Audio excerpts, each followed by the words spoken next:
नमस्कार दोस्तों, कैसे हैं आप लोग। उम्मीद करता हूँ आप सब स्वस्थ होंगे, मस्त होंगे।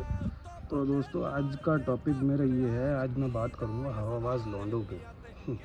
तो आपने सुना ही होगा हवाबाज लौंडे किसे कहते हैं। हवाबाज लौंडों ने एक हवा बना दी है इंस्टाग्राम और फेसबुक पर और यूट्यूब पर। मार तमाम वीडियो डाले पड़े हैं अगेंस्ट में बीजेपी के। बोल बोल के खुद को ये साबित करना चाहते हैं वो कि वो बीजेपी के अगेंस्ट बोल के बहुत ईमानदार और बहुत ज़्यादा पढ़े लिखे हैं। तो भाई मैं आपको बता दूं कि ऐसा कुछ भी नहीं है। आप बीजेपी के अगेंस्ट में बोल के ईमानदार और पढ़े लिखे साबित नहीं हो रहे हैं, बल्कि आप एक मूर्ख साबित हो रहे हैं, क्योंकि आपको फैक्ट तो मालूम ही नहीं है।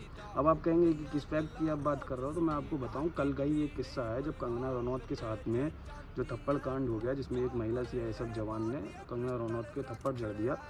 तो उस वीडियो के वायरल होने के बाद में मैंने देखा कि कुछ मेरे ही इंस्टाग्राम से जुड़े लोगों ने स्टोरी लगा दी कि भाई बिल्कुल ठीक हुआ, ऐसी महिला के साथ में ऐसी होना चाहिए। तो मैं उनसे पहले तो ये पूछना चाहता हूँ कि ऐसी महिला आप किसको कह रहे हैं, ऐसा क्या उस महिला ने गलत किया है। दूसरी चीज़, पंजाब में लगातार सिक्योरिटी में चूक आती रही है, चाहे वो प्रधानमंत्री मोदी की सिक्योरिटी हो, चाहे वो किसी सांसद या किसी फिल्मी स्टार की सिक्योरिटी हो। तो इस तरीके की चीज़ों पे पंजाब सरकार को इस समय मौजूदा ध्यान देना चाहिए और इस पर रोक लगनी चाहिए, क्योंकि भाई जब आपको याद होगा कुछ वर्ष पहले ही अभी प्रधानमंत्री की सिक्योरिटी में चूक हुई थी, तो वो मामला विदेश तक उठ के गया था।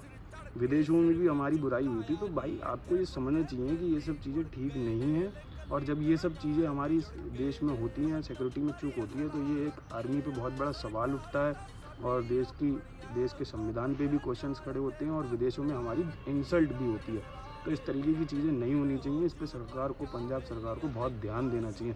अब आप कहेंगे कि अरविंद केजरीवाल के भी चुनावी रैली में थप्पड़ मार दिया गया था। तो अरविंद केजरीवाल एक महाझूठे नेता हैं। मैं आपको बताऊं, उन्होंने जब उनको सिक्योरिटी दी जा रही थी तो उन्होंने खुद ही सिक्योरिटी लेने से मना कर दिया। वो बहुत साधारण और सिंपल दिखाने की कोशिश कर रहे थे। अरे भाई, सरकार में रहे मंत्री और अधिकारियों को और मुख्यमंत्रियों को और प्रधानमंत्री को इसलिए सिक्योरिटी दी जाती है क्योंकि अराजक तत्व हमेशा देश में मौजूद रहते हैं, जो कि इस तरीके की हरकत करते रहते हैं। हरकतों को इतना प्रमोट ना करें, इस तरीके की स्टोरी लगा के कि भाई कि जो हुआ ठीक हुआ कंगना रनौत के साथ में, या जो हुआ प्रधानमंत्री के साथ में ठीक हुआ। ये सब भाई गलत है। अराजक तत्वों का इनका कोई काम नहीं है। ये सिर्फ हमारे देश की छवि को धूबल करने का काम कर रहे हैं। आप लोग समझदार बने, अपने आप एनालाइज किया करें, थोड़ी बुद्धि लगाया करें। खाली हवाबाजी ट्रेंड बना दिया। और भाई मैं एक बात और कहूँगा कि भाई ये हवाबाजी करके आप लोग किसी दिन इतने बुरे फंसेंगे कि इस हवाबाजी के चक्कर में आपकी हवा निकल जाएगी। तो इस तरीके की बिल्कुल भी हरकतें ना करें। ये फालतू की आज के बाद पोस्ट और ये सब ना करा करें कि सही हुआ या फलाना हुआ ढिमकाना हुआ। उम्मीद करता हूँ कि ये बात आपकी समझ आ गई होगी। धन्यवाद साथियों।